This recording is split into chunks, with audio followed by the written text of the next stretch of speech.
Hey, my name is Murray, and the story I'm going to tell today is about finding something to do in Rexburg. I currently live in Rexburg. I go to school here right now, but I haven't always lived in Rexburg. I'm from Portland, Oregon, which is a significantly larger city, though not a huge city. And when I moved up here for school, I really struggled to find things to do because I had set in my mind this certain way or this certain list of things to do on the weekends. We could go to the beach, we could go to the mountains, go on hikes. I lived in a really good spot, but up here in Rexburg, there's no beach. There is our mountain, and for me, the transition was pretty hard.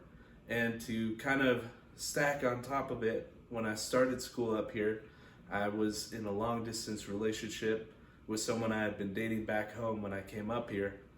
And that's a whole nother story.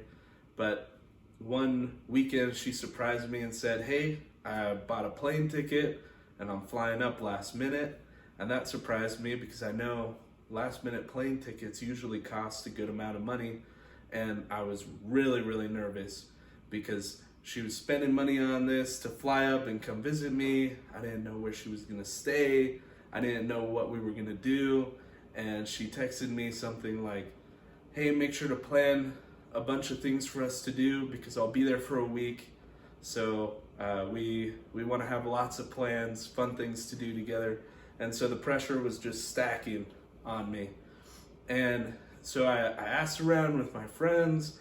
I tried like looking through, I think I Googled what to do in Rexburg or fun dates in Rexburg probably like 40 times and scrolled through all the answers. And I don't have a car, so that also limited what we were doing to within walking distance. And so I was stressed. But luckily, a friend of mine, he and his girlfriend had heard about an open mic night that was going on at Mike's Music, which is a instrument music shop on Main Street. And so I planned that as the first night that she was here, we were gonna go do that. And I wasn't thrilled, like I thought it would be fun, but maybe for like an hour, and I had no idea what we were gonna do after for dinner or anything like that. But she arrived and we went off to Mike's Music and we went to this open mic night, and it was really, really fun. There were a lot of people from the school and a lot of just local people who came in who were very, very talented. It was super cool. It's kind of like a mini concert, and we were all shoved in. Mike's Music's kind of a small shop. There wasn't a lot of room, but it was very enjoyable. And then halfway through the show, about 30 minutes in, the lights go out. And all the equipment that people had, a lot of it was hooked up to amplifiers and a sound system. So that wasn't gonna work. And I think the store owner got a little nervous that it was pitch black in his shop and there were a bunch of people everywhere. So he closed it down early. And I was super disappointed because I hadn't planned anything else for the next couple of hours of the evening. And I thought, man, we're just gonna go back home and watch Netflix or something, and this is gonna be really lame. And as we walked outside, we realized not only was Mike's Music out of power, but all of Rexburg. So there went the movie idea. I didn't know, go sit in a dark apartment. That's not very exciting. So we were walking down the street, and to stack on top of it, she turned to me and said, "Hey, I'm really hungry. Do you have any food back at your place?" And college guy, I had top ramen and rice, and that was about it, some frozen chicken. And so I was stressing. But as we were walking down the road, I was just thinking, there's gotta be someone here open, there's gotta be a generator or something going. And we were just walking, looking around. And I started to think, this is kind of cool actually. This is a cool experience. You know, you don't really have full city power outages in Portland very often. So this was definitely a unique experience for her. Was it good? I didn't know yet. But as we rounded a corner, I saw kind of a glow, flickering glow coming from a corner shop near where I was living. And as we got closer, I realized that it was a Righteous Slice pizza. And I thought, that's kind of interesting. And let's get closer. So I looked in to see what the glow was, and it was their brick oven. And there were people in there. And I realized that even though all the other restaurants were out of power, they would still be able to do food because they have a brick oven powered by firewood.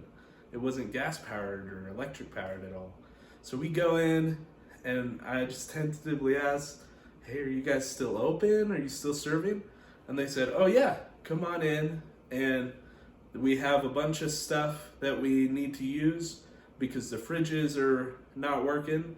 So pizza's free tonight, but we're still going until we run out of firewood." And so our night was saved, and we ordered pizza, and it was me and my friend and our girlfriends together, and we had it was super quiet on the upper floor.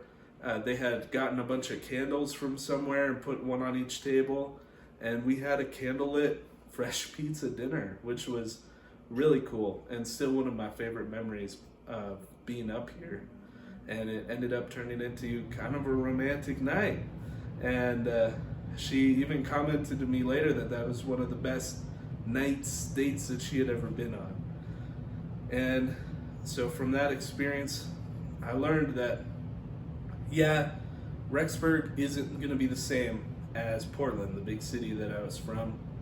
But if you give the new places that you journey a chance, and if you're open to not giving up immediately when something goes wrong, and open to exploring and trying out new things, and if you bring along good company, you can have fun and have a good time no matter where you are.